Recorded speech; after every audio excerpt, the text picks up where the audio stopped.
Oh, great. Yeah, well done.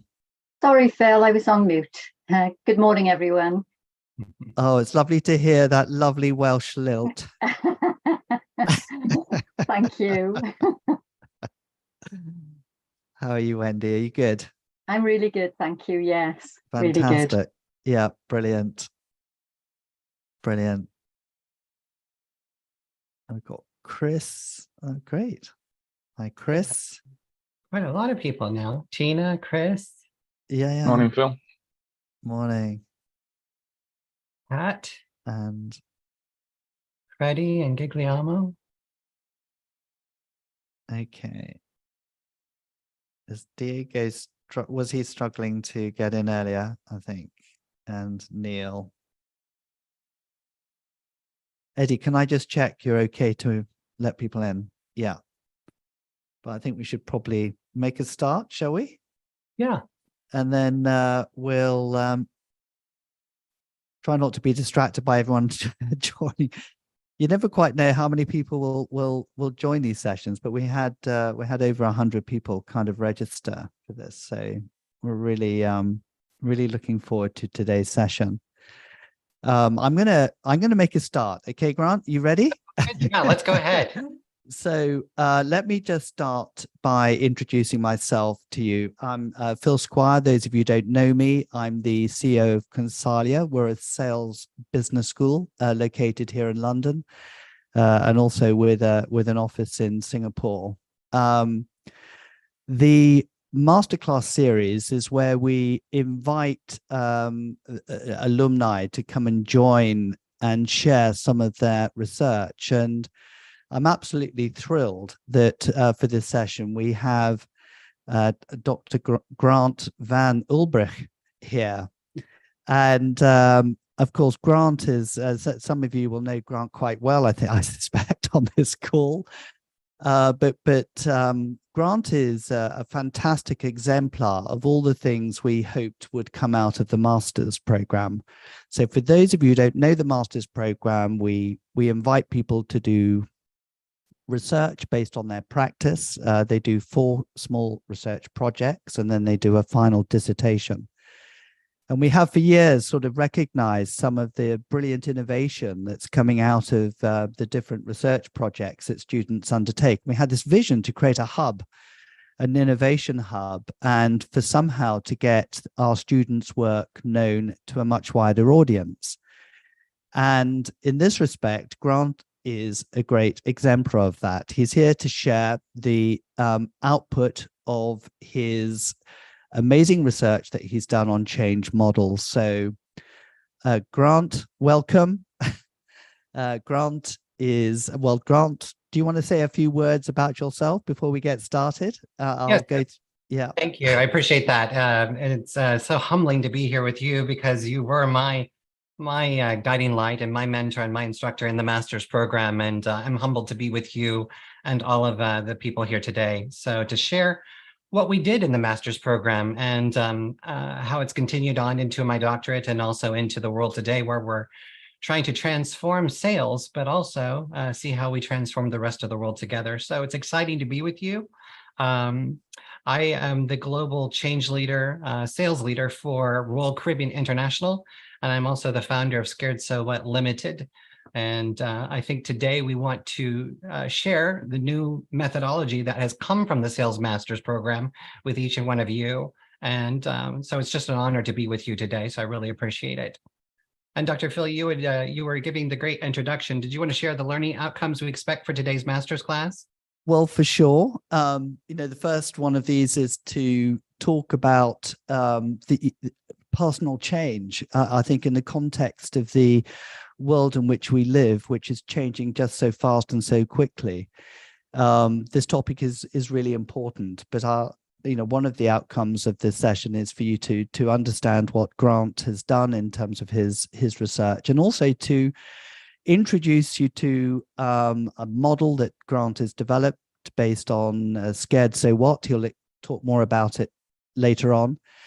And we wanted to also give some insights into how this personal change model can potentially affect the way in which you coach and develop your team. So these are the 3 key objectives for today. And I'm sure you're going to get an awful lot out of it. We definitely hope so. So the goal is, again, as Dr. Phil said, by the end of today's session, you'll be able to walk away and put this new change model into practice for yourselves and for your teams around the world. So not only will you learn something, but you'll actually take away a tool that you'll be able to apply and put it to great use today. So we're really excited about that. But before we begin, I believe we've got a poll where we would like to invite you. Is that right, Dr. Phil? We do. Before we get started, we've got a little poll for you to do. So yeah, you will be invited to take part in various exercises as we go through. We won't just be listening to Grant or myself. So here we go. Let's launch the first poll, and you should see some questions come up on your screen. And we would love you just to spend a few brief minutes looking at the questions and clicking on which answer sort of is most relevant for yourself. So I'm just going to pause then and invite you to click on the answers.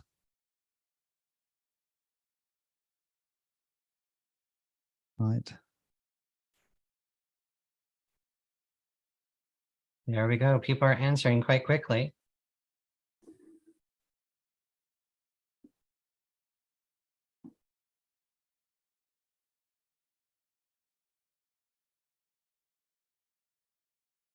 All right. Almost everybody? Almost. I know we had a few latecomers come in just as the poll was started, so they're probably getting up to speed with what we're doing. So there you go. Okay, so I think we'll end the poll now. And Grant, I'm going to let you speak to the kind of results we've got here, which are quite interesting. Very good. Thank you. Okay, right. So we should be sharing the results now. Yes. Can everybody see that, I think? All right. So from what you've said, we've got about 81% participating here. People are experiencing change that's happening at work and within their world. And actually, to a greater extent, 61% are experiencing a lot of change. And so that is relevant because it is the world we live in today. And it's the one thing that is constant with each and every one of us every single day of your life is change. You will face it. You will experience it. So it's nice to see that you recognize that's happening as well, too. And then to what extent are you confident that your organization is able to manage change? 6% not confident at all. Hopefully we'll be able to give you something today to where you can actually change that. We would like everybody to walk away with the ability to have confidence that they can affect change at work and within your personal lives and your professional lives. 67% are somewhat confident and 28% are very confident. And that's great. Congratulations to the 28%. And for those that are 67% somewhat confident, again, I hope you walk away with today with a tool that you can put in your hand and start to utilize to manage effectively personal change for you and your teams. So how do your teams feel about managing change for themselves? 17%, they don't know where to start. And I think that is really critically true. And in my research, that number is actually a lot higher. So again, but this is based off of perception and a poll, which is good. It's valid. Somewhat equipped to manage change, 61%. And that's perfect. You know best what's within your organization and with your entity and how you have the ability to help people.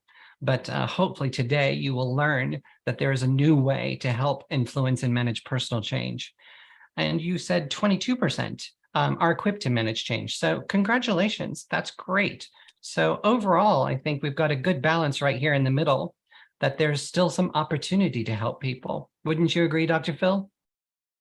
Yeah, I think that there are all sorts of sort of processes that people have in place to kind of manage change. But I think the results we have from the poll is very representative of what we've seen, with the clients that we work with. So yeah, it's been great. Absolutely. And it actually ties into with my company and my organization as a global entity. I work for a global cruise line, And, you know, for the first time in history, when we all experienced the global pandemic, the cruise industry came to a complete halt.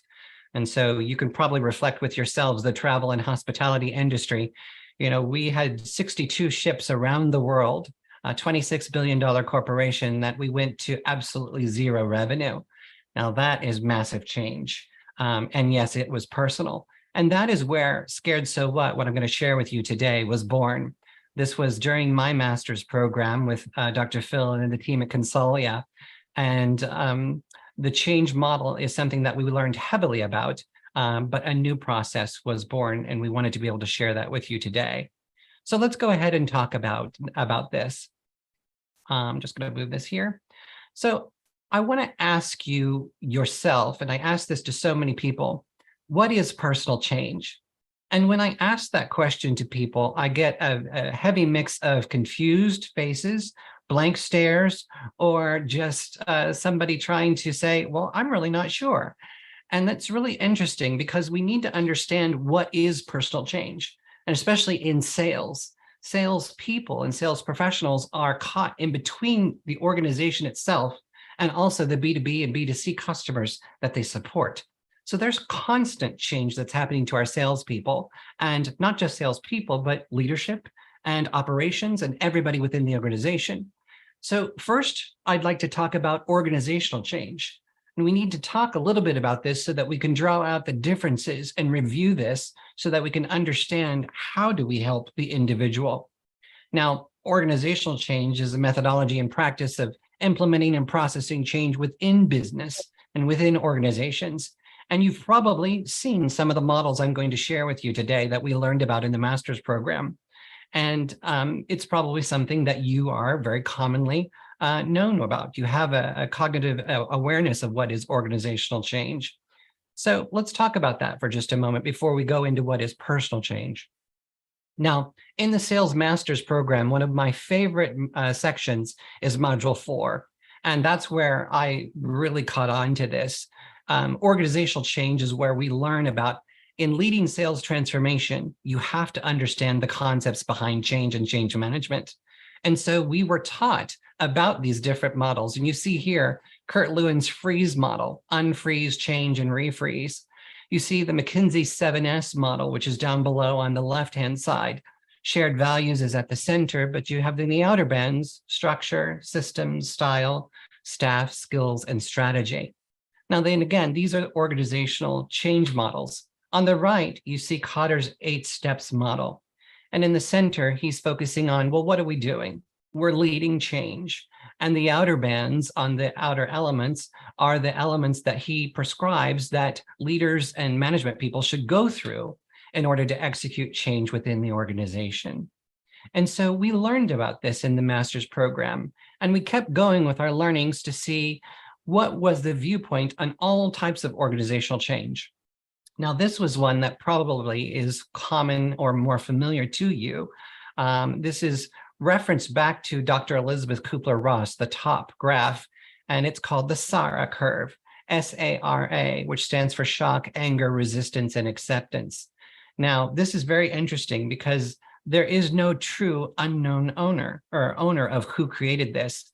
And if you want to know my story of how I interviewed Ken Ross, which is the son of Dr. Elizabeth Kubler-Ross, on did she create this? Well, I invite you to read my book because I had an in-depth interview with him about this model. But this version, as you see here, reactions to feedback, the SARA model, is accredited to Rogel. He created this version in use of 360 business feedback sessions for employees. Another popular one is called the ADKAR, and this is probably more dominant around the world. And this is Prosky's awareness, desire, knowledge, ability, and reinforcement. And this is where I get my most critical feedback, because there are so many certified and professional Prosky trainers and coaches that are out there. And when I talk about Scared So What in personal change, it's commonly pointed right back to the D in desire. And they say, well, this is where personal change is described. And what happens, though, you can break the model very easily if you just ask this simple question. What happens when the individual rejects change? you can't go forward with the model. And typically in business leadership, we do not ask those types of questions to find out if the individual accepts a change, if they're on board with a change, or if they agree with a change. Dr. Phil, would you agree with that in your experience? Do you see leaders asking those types of questions? Well, I remember our Module 4 grant when we introduced you to the different models that you've kindly shared here, that you sat with your arms crossed, looking rather perturbed and sort of challenging us actually with the fact that the change models, the organizational change models, didn't do it for you, and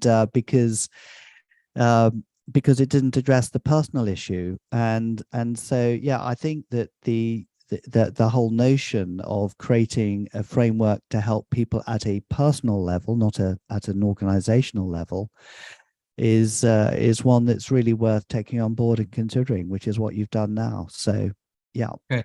Well, thank you. I appreciate you.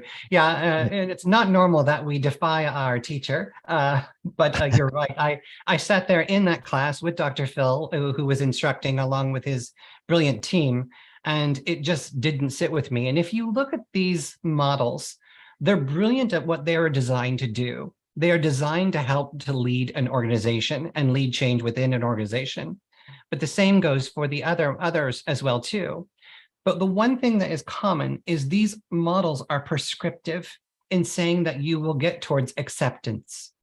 And in my life experiences, this is where I asked Dr. Phil, I was trying not to be flip, but I was very confused. And my team members in the cohort kind of looked at me like, oh my gosh, what's the American in the classroom thinking? And I asked Dr. Phil, I said, can you accept change? Yes. Can you reject change? Yes. Can you be confused in the middle of change and not know where to go or what to do? The answer was yes. These models don't reflect that. And Dr. Phil, do you remember what you told me? Well, I suggested that if you didn't like the models that we'd shared with you, that you should go and create your own, not realizing that that's what you would do. And that became my research, ladies and gentlemen. So the challenge was on, and that's exactly where we went. So with organizational change models, there's also a common statement that you have probably heard. It is prevalent around the world. And some of the most respected journals and articles and publications that are out there constantly refer this statement to say that 70% of change management fails.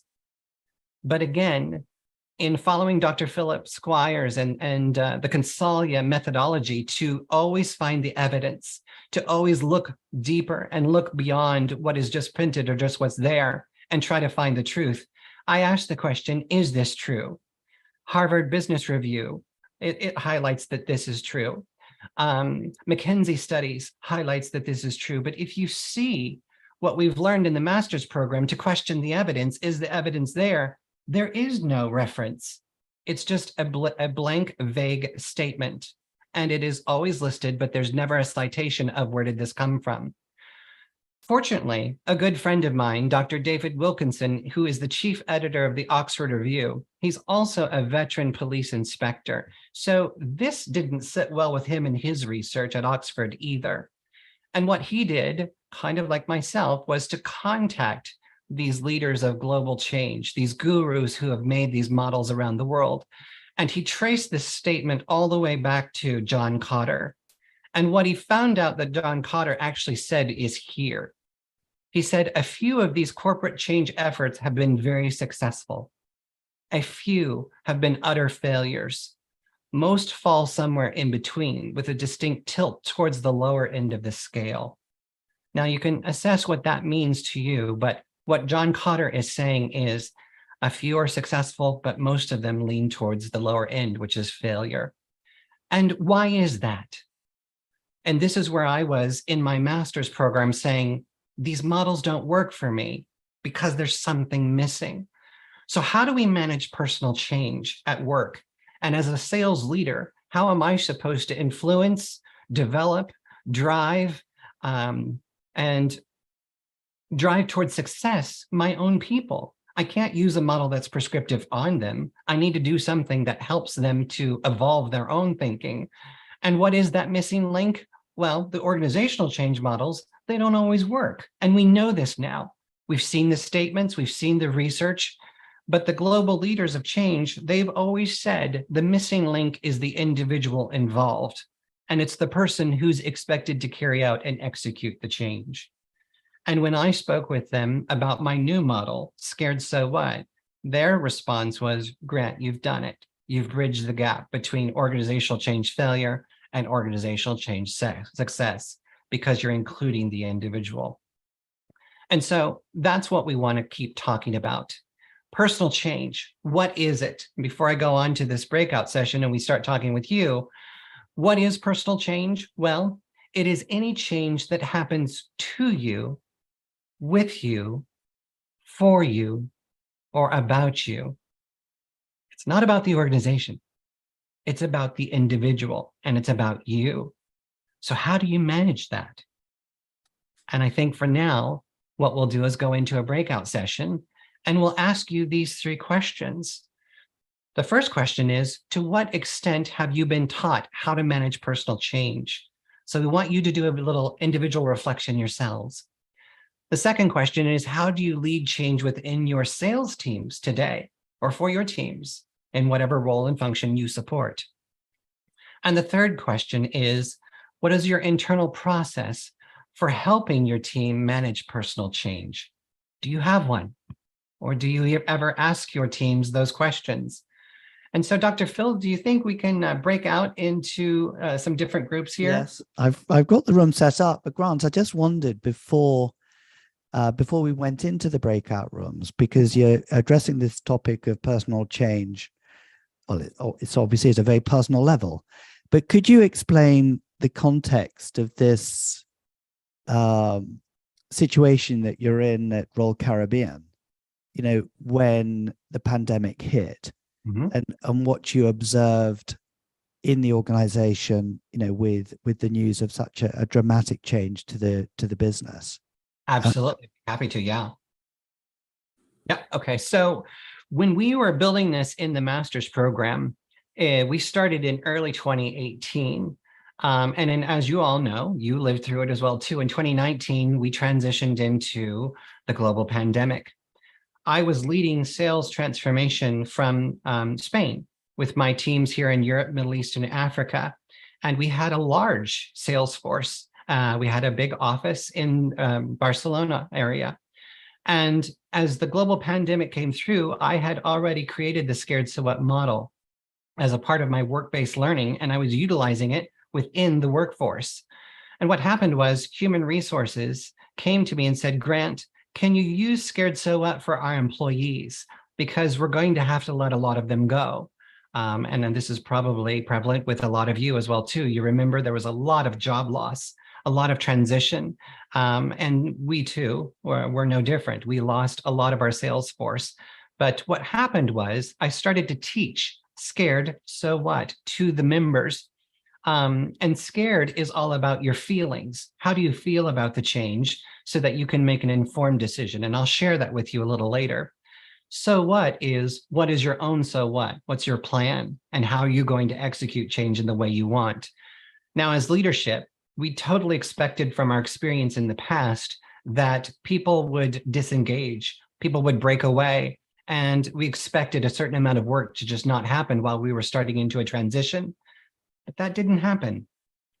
Very quickly, people were making informed decisions, and they were telling us they were no longer scared. And people were coming up to their supervisors and leaders and saying, here's my so what plan. This is what I need from you. And then they went back to work before they transitioned out over the next few months. It gave people clarity, it gave people vision, and it gave people the ability to make informed decisions.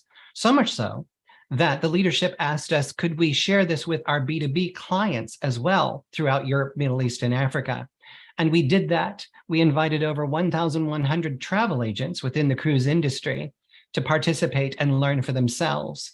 And I had many discussions with travel agents across the EMEA region who were not only sharing it for their B2B colleagues and their colleagues within the industry, but they were sharing it with their children as well. And we had kids as young as 14 years old who were utilizing Scared So What for themselves. So it has a wide research base, a wide footprint from across the world. And it has dramatically affected our ability to manage personal change at work, not only for ourselves, but also for our customers. And so that was a beautiful test case of how we did that. And I think for me, what made this exercise so authentic is the fact that you had such, so many dramatic issues to have to deal with. Yeah. I mean, some of our clients in the technology sector, this was boom time for them. Pandemic was actually a good thing. Yeah. But in the travel and leisure sector, my goodness, that really crashed. Yeah. So I think this gives a lot of, I think, it's a credence, I think, to, the quality of thought that's gone into what you've been doing. But we don't want to go on to Scared So What now, do we? We want to get some feedback, from the group. So I'm going to put you into groups. We'll have about 10 minutes or so in the groups to get your heads round these questions. And based on the numbers of people that we have we've got 4 rooms, and I'm just thinking 3 questions. Maybe we should four. I'm just going to recreate. I think we're based on 3 rooms. There We you have go. slightly larger groups, but each room will take a specific question. Perfect. So if we take question number 1, can I suggest you take a screenshot of this? Or I'm not sure if Eddie's going to be able to put it into the group chat, this slide. But group 1, which has Chris, David, Freddie, Guillermo, Jane, Michael, Sean, and Signa, would like you to take this first question: is to what extent have you been taught how to manage personal change? If you could devote your group discussion around that particular question. Group 2, which is Dominique, Greg, Lee, Ricky, Simon, Wendy, and Will, could you address second question here: how do you lead change within your sales teams today? And group 3, Caroline, Daniela, Diego, Grant, you may not want to be in this group, or you can. George, Ian, and Juan, if you could look at this third question here: what is your internal process for helping your team manage personal change? So I'm going to open up the rooms now. Try and remember your question, and we'll come in and check how you're doing as you get along. Okay. And Eddie's put the questions into the chat as well, too. So I'll stop sharing. Have the rooms? Yep, the rooms are created. Being created. Great. And people are going now. Very good. Oh, nice to see you, Greg.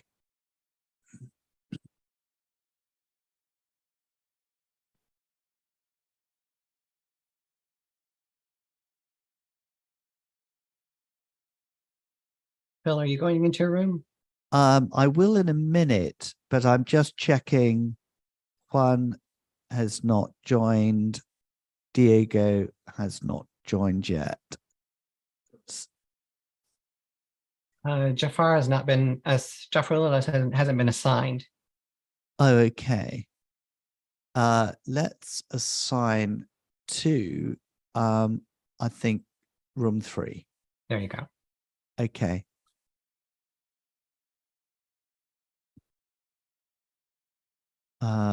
He should. Is that? Yep, George is in room 3 now. That's great. Okay. So we've got George, we've got Will in room 2. And we've got, Perfect.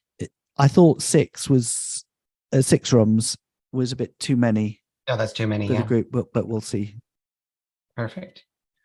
How long do you want to give them? 10 minutes, you said? I think about 10 minutes or so. Is that okay? How are we doing for time? We've been half an hour. Is that good or bad, Eddie? No, I think it's pretty good. It's interesting as well because although we had like around 28 people at one time in on the Zoom session. A lot of people are actually viewing it on Restream via LinkedIn. So I've just been encouraging them to sign up to the Zoom session itself. So that's why you'll probably see people filtering in. How interesting. That was the hard part for me because I couldn't find that link or where to register. Yeah. So I've just been directing people. That's why I keep seeing people in the waiting rooms and whatnot. Well, the good thing is that we've got a good number and we can we're restreaming it, so it's perfect. Yes. I don't want to pop in because I don't want to influence them. Okay. I just want to let you know, guys, we're still being streamed, us three. I've just seen, so just so you're aware. So for all of you who are watching on the stream, everybody who's participating in the masterclass is in a breakout session at this moment, and they are discussing with themselves 3 questions that we gave them. Number 1 is, what is personal change, or how are they managing personal change for themselves? Number 2 is, to what extent do they manage it within the organization? And for the third area, it is, what facilities are they applying to personal change? So they're discussing that right now. So the masterclass is underway, and in just a few more moments, we'll be able to bring them all back and hear their assessments of how they're using it. From there, we're going to learn a little bit about personal change and how you manage it for the first time with a new model called Scared So What. So I hope you stick with us, because at the end of this masterclass, you will walk away with the ability to manage personal change for yourselves with a new app. And you'll also learn so much more about the Sales Masterclass and the Sales Masters programs at Consalia Sales Business School. So stick with us. The Masterclass is underway. Thank you. Did that sound like a little radio host? Very good, Grant. There you go. Sounded amazing, Grant. So they've had 3 minutes so far. I think we'll and give them another 7 minutes and then bring them in. Sounds good.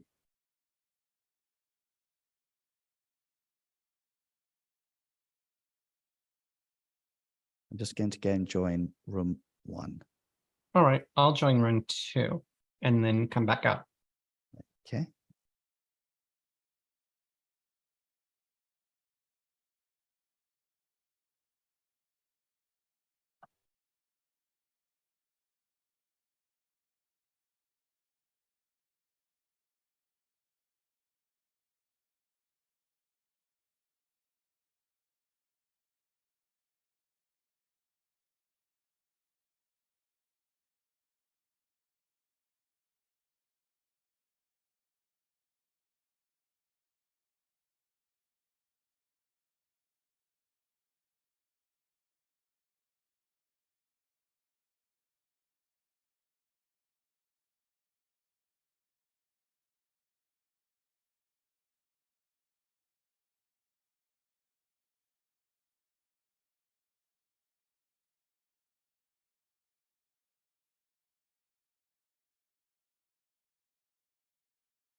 Are you going around the room?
unmute. Grant, I'm going to bring everyone back. Is that okay? Oh, I can't hear you. You've gone back onto mute. There we go. Yep. Let's bring everybody back. Very good discussion. Yeah. Okay, so I'll get you to lead the commentary and the group work. Is that okay? That's fine. Yeah. Yeah. So close all You the have to rooms. chime in with your group as well too. I was in group 2. That was interesting. Yeah, I went into 1 and 3. Good. Yeah. Yeah. Okay, that's great. Also, it's important to recognize the audience that's here. Not everybody is sales. We've got some coaches as well too, which is brilliant. Right. Yeah. People, different entities.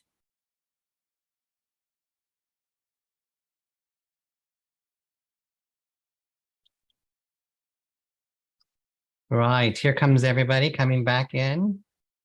Give them just a few moments to come back from the breakout rooms.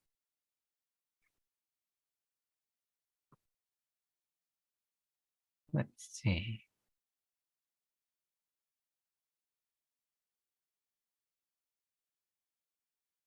I think we still have some people. Looks like group 1 is back. Yeah, room 2 is still in. Less than 10 We've got seconds. another 10 seconds, so we'll wait for them to come back. Here they go. And for those of you who are following us along with a live stream, we're just now coming out of our breakout sessions to where we asked all of our participants about personal change and their practices within their organizations. So now we're going to hear from them. Okay, I think everyone's back. So I've asked room 1 and room 3 if they could nominate one person to sort of give some feedback on behalf of their group. Grant, did you do the same in room 2? I did not, but that's a good one. So for group 2, could somebody think about who might be able to present that? Because there was a great discussion. There was, I'm sure. Well, you've got some fairly outspoken people in room 2. I'm sure someone would take the lead on that, Grant. So shall we start with question number 1? I think, Jane, was it you in the end that offered to put your hand up? And I hope the construction work isn't too loud and outside your room there. Could you remind us the question that you were asked to answer, and then I took a photo. So our question was, to what extent have you been taught how to manage personal change? So as a group, we had one person on the call who has studied on the level 7. So the answer there was slightly different to the rest of us, in that this person had obviously been taught how to manage change as part of their studies. However, the general consensus was that, including from this person prior to their studies, that no one agrees that they've been taught by their organisations how to manage personal change. We all felt that we'd all come from different situations where we had learned to adapt our own behaviours about how we manage change ourselves. So that was sort of the overall consensus from all of us, that we've all learned how to adapt. We haven't been taught how to manage change. Right. I don't know if the other groups would like to maybe put in chat, your comments as well, based on what we've heard. But that's Jane, so well done. And that was without any external interruption as well. So that was successful. Very good. Okay, so we move on to team 2. I don't know whether we could ask someone in team 2 to put their hand up and speak on behalf of the group, but the others can chip in if you feel that. Will was in that group as well too, and we had Lee and some others. I'm very happy to summarize, but I'm sure members of my group might want to chip in as well if I've missed anything else. But the question we were asked was, how do you lead change within your sales teams today? And we had a really interesting discussion, actually. Simon from Salesforce kind of described that they're going through a period of a lot of change at the moment, and the culture is shifting to one which is performance-based culture. And it's becoming a lot more clinical in their approach, and a lot of KPIs and KPIs on top of KPIs and scrutiny, and is sort of being led from the top. So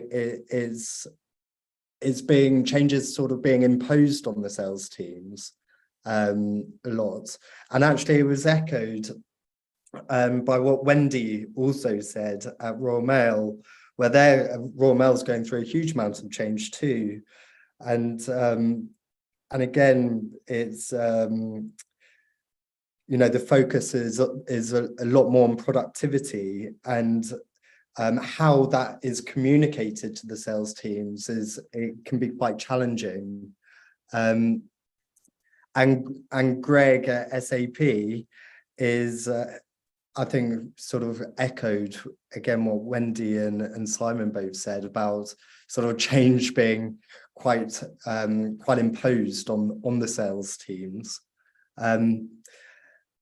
very much from a top-down approach. Mm-hmm. And then Lee, who's an executive coach in our group, said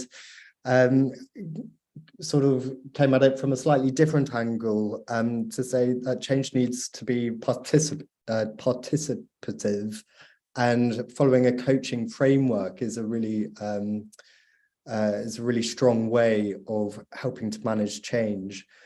I think, yeah, Simon's comment right at the end of our group discussion sort of made me laugh, because salespeople tend to have quite large personalities, and they are quite driven in the way that they like to do things. And Simon said, well, if you want obedience, you buy a dog.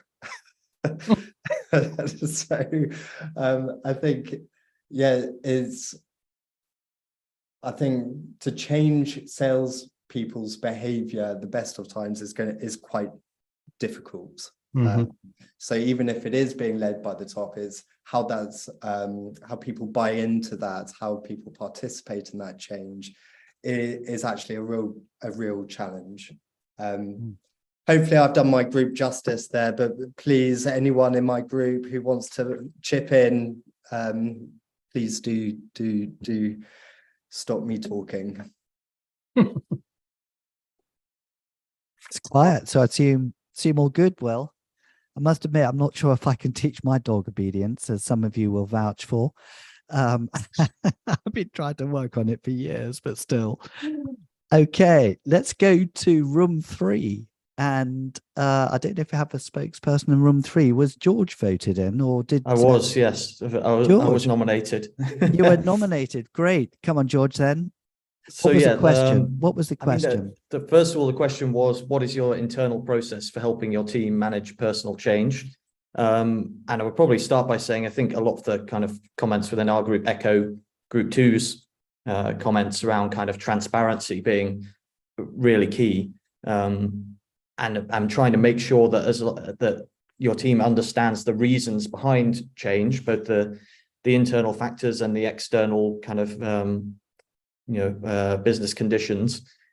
The more you can kind of make them aware of that, the easier it's going to be to help them kind of process that change, rather than just feeling it's a kind of change that's been adopted on a whim by someone in kind of senior management and then been imposed upon them.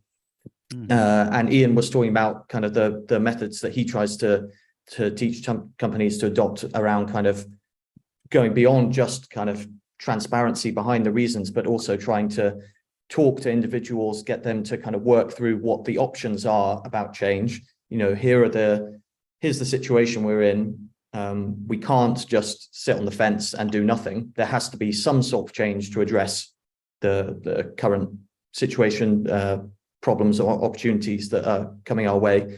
So let's talk through what the options are, getting them to kind of volunteer what some of the options are, talk through them, rank the kind of the positives and negatives to each one, and kind of hopefully arriving at the same conclusion as what the senior leadership have arrived at, that this is the way forward. And in that way you're kind of giving individuals more agency, even though there may have already been kind of a decision made, but allowing them to feel like there is a kind of element of co-creation involved, getting their input on the change and the new strategies that you're going to implement is going to allow them to feel like they are kind of more in control, that they're not just kind of being bossed around, essentially. And the other kind of running theme through our discussion, I would say, was that salespeople are absolutely equipped to do personal change if it's kind of handled in the right manner. You know, they are flexible, they are adaptable, they have these skills. It's just a matter of, you know, managing it correctly. But yeah, those were kind of the themes behind our discussion. Once again, anyone else from Group 3 is happy to chime in if I've missed anything. Is that okay? Group 3? Good. Yeah. Yep, I see some nods there. That's brilliant. Thank you. Grant, I'm going to hand back to you now. Thank you so There's much. some great. Yeah. Let me see if I can just put this back here and we'll share this again. Try to get. All right. Can everybody see our screen? Perfect. Thanks for shaking there. Well, listen, thanks so much for that participation. This was just brilliant listening to your own scenarios of what's happening in your real world. And I love listening to the answers of the different scenarios, because it's exactly what we've seen over the years since I started the master's program in 2018. And in doing so, you know, one of my former jobs prior was leading diversity and inclusion within the cruise industry. And if I think about what the methodology and the mantra behind being diverse and inclusive is, it is about the individual. And how do you bring the individual along and make sure that they're engaged in their workforce, in their livelihood that they spend so much at work? And how do you make sure that you get their thought and their input? And so that it was behind what I was driving at when I started to learn about the change models. And as you rightfully said, Lee even brought this out, who does executive coaching, and she coaches salespeople as well too. You know, so oftentimes leadership imposes change, but we tell the people, and there's the key word, we tell the people what we want them to do. And in the Sales Masters program, it starts off to teach how do you lead that change within the organization. And what my research has uncovered is that the missing gap is the individual. So you can be a leadership style of transactional and telling people what you want them to do. But as you have all rightfully said throughout this discussion, that's where you start to meet resistance.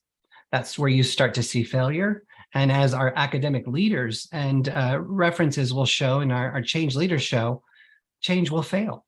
And it often does. And I hear some of you are talking about major changes that are going on in your workforce today. I hope you pay attention to this next part, because I'm going to show you the personal change model, Scared So What, and teach you how you can implement that into your organization right now. When you do that, you are being diverse, you are being inclusive, you are not being transactional in your leadership approach, you're actually being transformational. And that's where you want to be.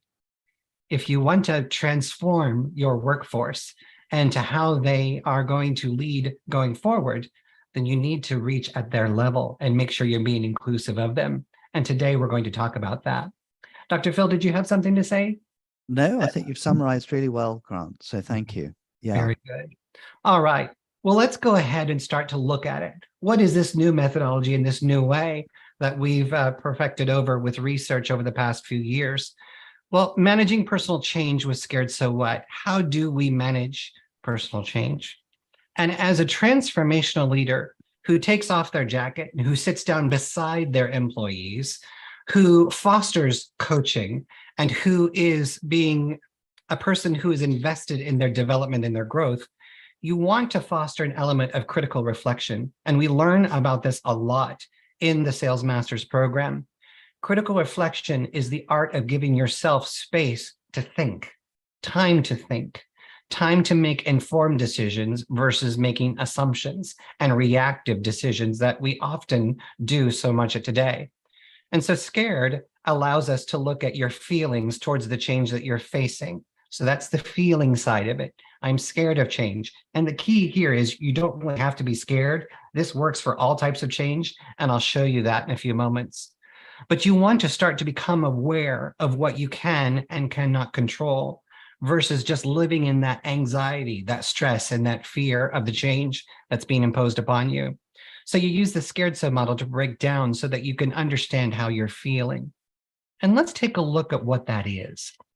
So scared allows you to start to look at what are you feeling with the change. Now, what we do today, and what I've heard you loud and clearly just say, we tell our salespeople what to do, or we tell our teams what to do, and we lead transactionally. And sometimes they reject it. Well, sometimes they don't follow along, or we don't get the outputs that we want as leaders. And there's a reason why. And I've shared that with you. The missing link is the individual. And they have not been taught how to manage personal change for themselves until now.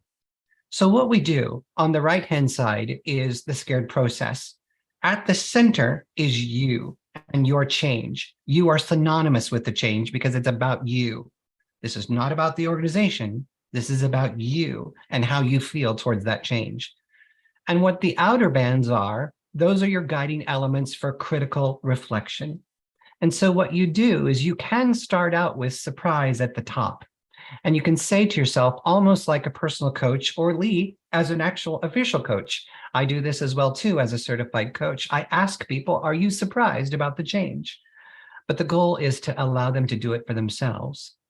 And so they start to say, am I surprised? Is it a positive or negative change? Next, they go say, am I feeling conflicted about the change, or do I champion this change? And you notice there's two different sides of the spectrum of the question, one for positive energy and one for negative energy.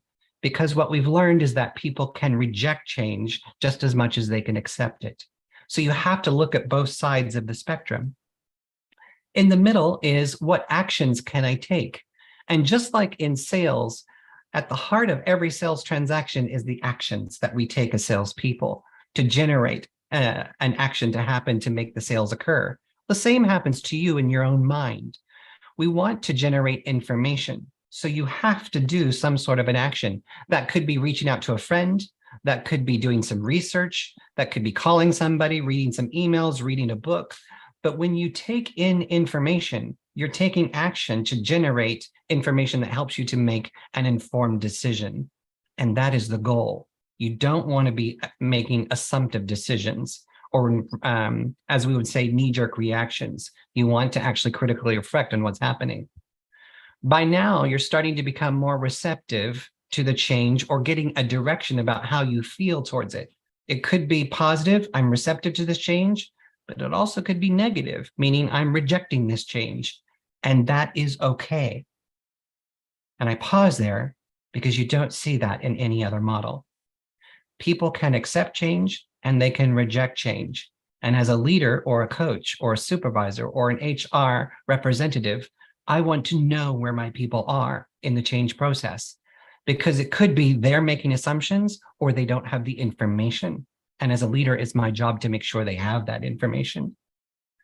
By now, the individual, if they're accepting, they're receptive or rejecting a change, I still want them to make sure that they can explore all options or opportunities. It's another action point, just for clarity to make sure, did I look at everything that I needed to make me be able to have the best decision possible? And the last part is to make a decision about the change that's happening, about how do you feel about it. Now, this is interesting because it has 3 action points. You can make a favorable decision, meaning I like this change. Thanks, boss. I love it. I'm going to be on board and I like this. I'm ready to move forward. Great. So what's next? That's where the other models also stop short. They don't tell you how to get to the next part to action the change. But in this one, the person's made a favorable decision. They also can make an unfavorable decision, meaning I reject this change. I don't like it. I've thought about it. It's not for me. But as a supervisor, if you're not asking people how they feel about the change, you may not know. And more often than not, they won't tell you because they feel shy, intimidated, or exposed. And so as leadership, you need to help them through this process. There is a third element here in the decision factor, And I'm asking you a question. How many times have you ever been in a situation at work or wherever and said, I just don't know what to do. I don't know where I'm supposed to go. I don't know how I'm going to do this. I don't know what direction I'm supposed to do. And if you've ever found yourself there, that is called indecision. And as you go through the scared model, we have a quiz that allows you to visually see what you're thinking towards a personal change situation. And in the quiz, if you're stuck in indecision, you will often see actions and explore as being red, meaning that you haven't taken the appropriate actions to generate information. Therefore, you're making an assumptive decision to be stuck. And so this is really interesting. If you can apply this through critical reflection, you can now break down the change process that's happening to you, and you don't have to make assumption. You can actually stop and think the change through so that you can make an informed decision for yourself. And I'm going to pause there just quickly to see if we have any questions or any comments about this scared process. If you want to, I invite you to make a comment in the chat if you want. Will or Dr. Phil, what are your thoughts about the scared process thus far? Well, I'd love to hear feedback from anyone in the room, because we know we've talked in the group discussions about the extent to which change and transformation is kind of being imposed, and whether, as you were describing this particular model, whether you've personally experienced any of the sort of surprise or conflicted kind of issues that have kind of surfaced. There was that interesting discussion that we had about KPIs and having them imposed, and it's more micromanagement. To me, that sounds more conflicted commentary than championed. Exactly. I don't know, Simon, if you would like to kind of comment on that at all.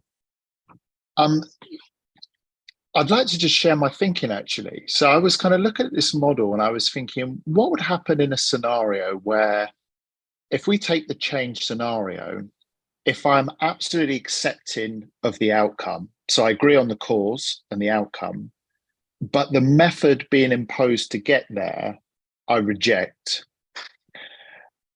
And I was trying to run that cycle through this model, thinking, where would I go in that scenario? So I'm on board with the cause, but the path to get there, I'm not supportive of. I think there's a better way.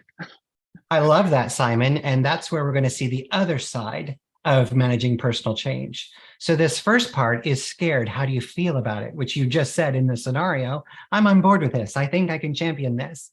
So that's perfect. And that's what organizational change models don't include, the individual's own ability to accept or reject change. And the next part we'll talk about in a few moments. So what? So what are you going to do? And that's where the elements that you've just described will be uncovered. So it's a two-pronged approach. I love that. Thank you. Good, good. But the first part is to talk about your feelings. And it's interesting in our research, Dr. Phil, if you remember, when we conducted over 1,000 interviews across Europe, Middle East, and Africa with our employees and our B2B customers about, well, how do you feel about scared? And so what? Because scared's all about your feelings. And about 50% said, I love it. I want to understand how I feel about the change. This is new and we've never been exposed to this. The other 50% said, I don't care about feelings. I just want to know, how do I get on with it and how do I do it? That's the second part of that, Simon. How are we going to actually do it? But what they did unanimously agree, which was astonishing, 100% came back and said, you do have to look at both sides if you're going to manage personal change effectively. You do need to look at how you're feeling about it. Are people on board with it? And have they made an informed decision? And so what are they going to do? So I think there's some really unique points that came out of the research to help with this. Any other comments thus far? The only thing I was thinking is just that you've personalized it by saying your change. So if it's presented to even a big audience, many thousand people, if it's directed at them individually, they'll see it from that perspective, hopefully, and they'll take it more seriously, go through the effort of deciding whether they like it or not. at least, you know. Well, and you're so right, Greg, and that's the inclusive part. And when I looked at the research and spoke with the global change leaders who have made these models we learned in the master's program, they said that if you're going to have any effect with your model, it has to be about the individual. And this is not to say that organizational change models are not successful. They are. Actually, quite the opposite. Scared so what needs to be done first with any type of organizational change to make sure that you're inclusive and have your team members on board, and to some of your responses in the breakout to make sure that they can feel heard and they can participate. Then you bring in an organizational change model on top of that, because at that moment, you know everybody's on board or where they stand. And for those who are rejecting change, that's okay. As leaders, as a transformational leader, I can have other resources. Maybe I need to get you a coach. Maybe I need you to speak with someone in HR. Or if the change just truly isn't for you, then how do I help you get you where you want to be, right? So thanks, Greg. I appreciate that. Well, I'm cognizant of time. It is exactly like what I would expect Lee to be focusing on from a coaching element. How do I coach people through this? And we had 98% of our participants in the research come back and say, Scared So What should be used as a leadership coaching model because it's personal and it is bespoke to the individual and how they think and how they reflect on change. So you can use this as your own coaching model for yourself, or if you are a leader or a coach, you can also use this in replace of other popular models that we see out there. And you start by saying this, am I surprised by this change? Am I conflicted or do I champion this change? And you can see yourself as a leader or a coach. Well, what actions will you take? Are you receptive or do you reject this change? And could you explore any other options? The goal is to help them to make their own decisions. So as in coaching, you're transferring ownership over to them. So if I tell you what to do and it doesn't go well, you come back and say, well, I did what you told me to do. Versus if I utilize a coaching methodology and they come up with the ideas, then it's theirs. They own it and they can action it. And that's what you need to happen to facilitate that decision. Yeah. Any thoughts on that thus far? Okay. All right. There is, you'll be happy to know, there is a tool that you will receive at the end of this to help you execute all of this. So you don't have to remember all of this. There is a questionnaire that sits behind Scared. So people can take their thoughts and put it into a visual representation in a digital output so they can clearly see how they feel and what their decision is towards a change. And I think you'll really like that. But we have to recognize that this model is not linear and we have to follow along the way people learn. And Dr. Phil, you had a brilliant quote here from Mark Twain. Did you want to share this? Well, I think this is one that you put up. Oh, yes, it's if teaching was as simple as telling, we would all be a lot smarter than we are. So I love that. this is really looking at the whole process of how we learn and develop ideas. And I think when we, those of you who've been on the masters will be very familiar with these concepts of, how we think often learning happens is, through the acquisition of knowledge, but actually how we learn is a reflective process where we go through different cycles of experimentation and learning in order to get from A to B. And we call this the kind of learning fog. It's not quite so linear as going from A to B, but quite often we go through these cyclical processes when we start to reflect on issues in order to affect change. And I think that in this next one, many of you are going to be familiar with this analogy, and we talk about the context here of change and transformation. And many of you on the master's program will know that, that we do focus a lot on the difference. And I think that Grant's model is one that can sit almost at the center of the change process. The big question that we need to ask ourselves in our organizations, I'll just wait for this video to play, I think, and then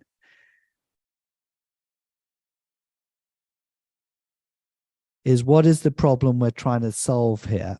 Are we needing to change, become a faster caterpillar, or are we needing to transform into something completely different? And I think that the process of how you manage the chaos sometimes in a change environment at a personal level is the question that Grant is posing here. You know, Exactly. the great organizational models that you expressed earlier, Grant, you know, they all stand, but it's how do we deal with this change journey that people often have to go on in the moment. And I think that this is what's so interesting about the model that you've created. Thank you. I appreciate that. And you're so right. It's important for us to stop and think about this. Are we trying to implement change, or are we trying to achieve transformation? And I think that, you know, this is Dr. Phil's story that he told all of us in the master's program. Are we trying to be a better caterpillar, or are we trying to transform into something very new and in a new way of working and living? And if you change, you can always go back. But if you transform, then you can only go forward. And that is the difference between change and transformation. And as I heard a lot of you in the breakout sessions, you've got a lot of change processes that are coming forward. A lot of them are top down. A lot of them are transactional leadership.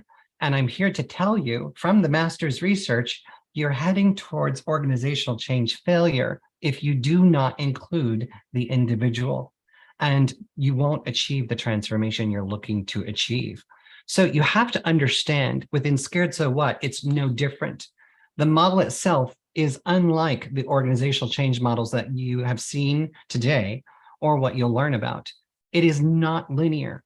It's okay to bounce around back and forth because that is how human beings learn. As we've just uncovered, the learning fog, it happens to each and every one of you. Somebody implements a change process to you, you don't magically just go, oh, I get it, done. It doesn't happen that way. Your brain thinks and reacts over energy. And like that, this is captivated in the scared process. On the left-hand side, you'll see at the top, positive energy.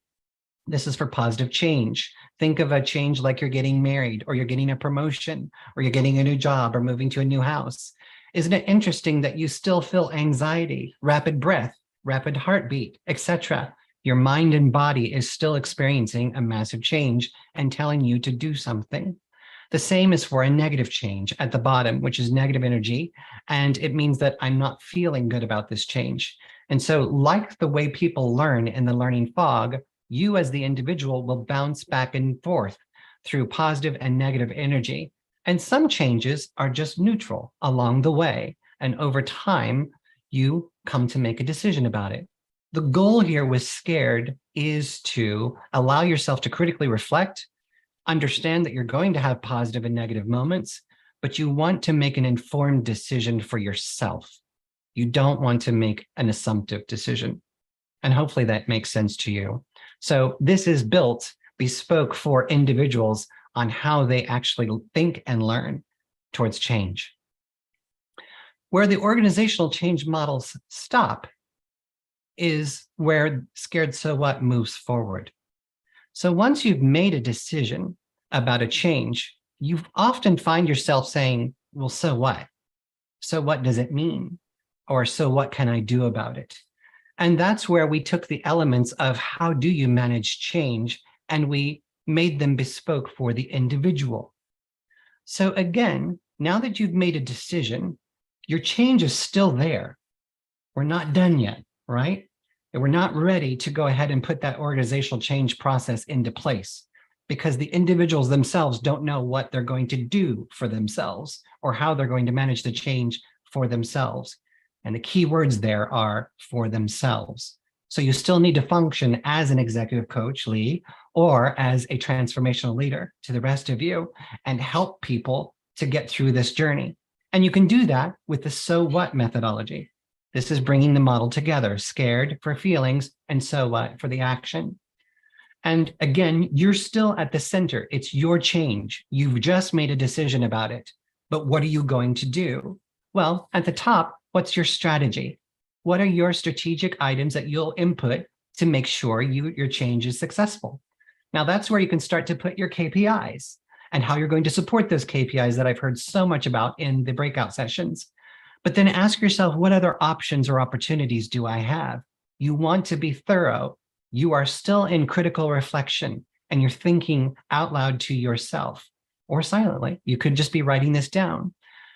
And once you do that, you then move forward and say, right, do I have a way forward with my strategy that I put into place?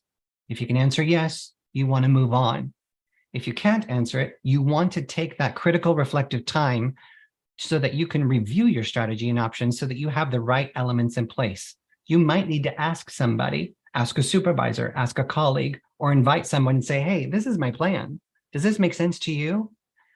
If you can move forward, then we want you to pause and we want you to say, right, do I have hope or do I know how to execute my change?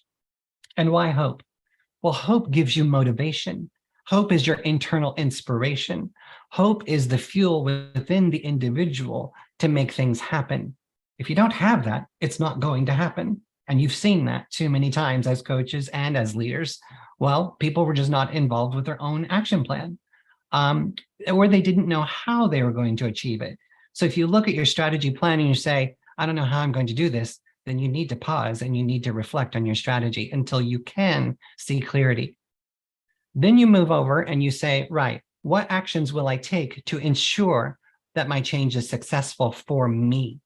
This is about me as the sales individual, as the leader, as the HR individual, as the coach. What actions will I take?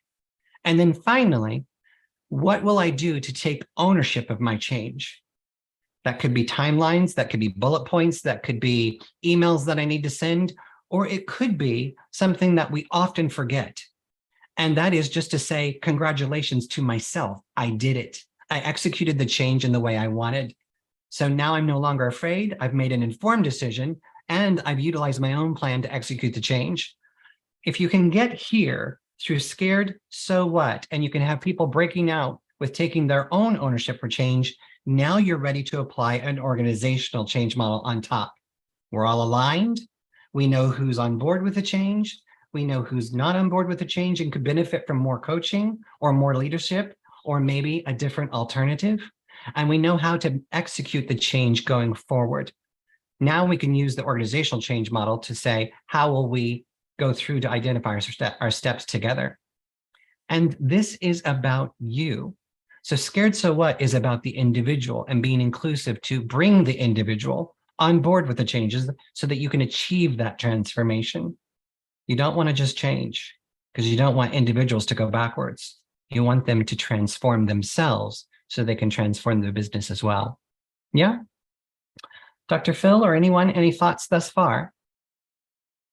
I'm just wondering if back to Simon, if this is helping him with maybe some of the sort of actions and next steps.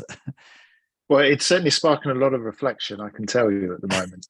No, this is Dr. Grant. This has been really, really insightful. I've really enjoyed this. It's I was just taking a moment just to digest everything that you were just discussing. But yeah, I really like the model, and I think to the point that that Greg made. I love the fact that it puts the individual in the center, and it kind of gets away from, I think that the one thing that we called out is that typically within organizations, change is imposed. You don't feel that you're kind of part of the process. It's just being imposed upon you, and naturally that drives rejection and conflict. So yeah, I really like this, Dr. Grant. Thank you so much, Simon. I appreciate that. And Ricky, you had a good point. No worries that your audio is not working. We're recording this as well so that you can see it later. But change does have several elements within the person, which is why the model is about the individual first, to be inclusive, with the company or leaders, which is why you also need to learn this as leadership within the organization. You need to understand how people think. How do people learn? And how can they get themselves to understand how personal change versus making assumptions? So you're so right. And then adjusting to make change happen with the education or behavior. I think we can absolutely do this once we understand, the leadership team understand this model, and then to put it into change the behavior, we have the app that allows people to put the ability to manage personal change into the palm of their hand. And I'm going to give that to you now. So hopefully you will like that. Yeah. So as a coach, and for Lee and for all of us, you utilize the same methodology here. You're asking yourself individually, what is my strategy? What options or opportunities do I have? You're utilizing critical reflection to break down the change so you're not stressing, you're not having anxiety or nervousness about it. You're actually critically reflecting on your own change so that you can take ownership of it. If you're a supervisor like Simon or like Lee as a coach, you want to ask these questions of your team members. Great, you've made a decision. It's a favorable decision. So what are you going to do? What's your strategy? What's your options? What's your way forward? Now I'm leading transformationally. I'm not just being transactional and saying, go get it done and expecting a result. I'm actually leading the result and helping people to get there. So it is definitely a coaching model for us to learn. But there's also an app. So as the app, as I told with you earlier, the app allows you to break it into two parts. An individual can, in the palm of their hand, learn what is personal change. So the first one, they'll learn what it is. Then they can take a quiz, a self-quiz wherever they are in just a few moments, and they can take the thought about the personal change and put it into a visual graphic so they can see the results. And as you click on each of these results, it takes you to an expert that understands and explains exactly what each result means. And that gives you the visual ability to see how you are responding towards change. From there, once you've made a decision, you can start to digitally build your own so what plan. And this is brilliant because you can do this with your leaders, your supervisors, your coach, whoever, your friends, your colleagues. And I'll just quickly show you very quickly. Here's a quick visual. If you'd like to see this overview of the model, it is available on my website.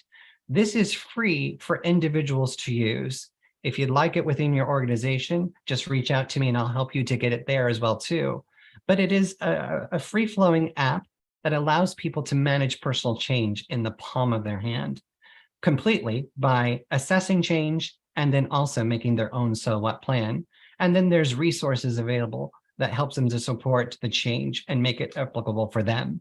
So I'm really excited about the app. There's also the book that comes from when you do the Sales Masters program. This is the journey you'll be on as well too. And so with Dr. Phil, I also wrote my first book, Transforming Sales Management, which is leading sales teams through change. If you want to affect and facilitate transformation, true transformation, you need to learn how to effectively drive change for people. So you can scan the QR code here and be able to get it, or you can get the app by scanning the QR code there or going directly to the website, scaredsowhat.com. And that gives you full access. And so what I would like for each of you to do is to go ahead and download the app. As I shared with you, it's free for personal use. I want each and every person on the planet to be able to start to learn how to manage personal change for themselves. And then if you would like it at your organization, let's talk together. I will work with you to make sure that you have that so that we can drive appropriate change and to make sure we have change coaching and change leadership successful for you within your industry. So hopefully this gives you some excitement through today's masterclass to be able to learn a little bit more about what is personal change, how do you manage it within the sales environment, but it goes much further than just sales. But this is something that if you too participate in the master's program, you will learn so much more about the sales science and the sales psychology behind sales so that you can effectively drive transformation for yourself. And I hope that you'll scan this QR code as well too, which will connect you directly with the Consalia Sales Business School to where you can see all of the different opportunities that are available for you and your organization to effectively drive and lead sales transformation. And with that, I'm going to stop sharing and I'm going to bring it back to the main screen and open it up to Dr. Philip Squire and to any of you for questions, concerns, comments, or thoughts. Well, first of all, I think we need to thank Grant, for sharing his amazing journey. If we could clap, thank you, Grant. It was really, really kind of you to share. I mean, and I think that I'd just like to say a few sort of maybe final comments. One is that in the book that Grant has written, he not only talks about Scared So What, but all the change models that are out there. So it's a really great source of being able to take a holistic perspective of change, and he's done a critical reflection of the different models. So I would also recommend you pick up the book, and as well as the app, which Grant is kindly offered for free. And yeah, this gives you a kind of insight into what potentially can come out of the masters. The innovation, is there because of the critical reflection that we've spoken about, and it's just amazing to see something like this emerge into the marketplace from our students. So thank you very much, Grant, for that. I think before we let Grant go, are there any final questions that any of you would like to kind of pose before we finish? We're due to finish, at 1 o'clock, but any comments? Wendy, any comments from Wales? Or I know you're not in Wales, actually. Well, I don't think you are, but any comments, Wendy? Well, I thoroughly enjoyed that session. I've taken a lot from it, and I'm confident that in my next piece, I'm going to be using some of Dr. Grant's, so what? Yeah, so thank you so much. It was really informative. Thank you. Thank you. If you have any questions, please reach out to me. I encourage each of you to connect with me on LinkedIn. Let's stay connected together, but also connect with Dr. Phil and Consalia. They've been my right-hand partners here at Royal Caribbean Global Cruises over the past, 6 years. And they're just a phenomenal resource. And if you have the opportunity to join the Sales Masters program, please do. It's amazing. Well, thank you, Wendy, as well. It's great to see a number of our alumni here, I have to say. It's always great. Ian Lee from South Africa, any final comments or anything you'd like to ask or add before we close? So I know from my side, I'll certainly be linking to Grant, Dr. Grant. I have some questions just around some of the research that you did in terms of beliefs and thinking, etc. So I'll be reaching out to you to get some clarity on some of that. Thank you so much. Thank you, Lee. That's great. Okay, well, I think that pretty well brings us up to the end. Will, Eddie, is there anything I need to say as final thoughts? I always get told off because there's something I've missed. Nothing from me, Phil. Nothing. Wow. Yeah. That's very good. Well, thank you so much, everyone, for participating, and all those of you who are live streaming into this session. Thank you very much. Cheerio. Bye-bye. Thank you. Thanks.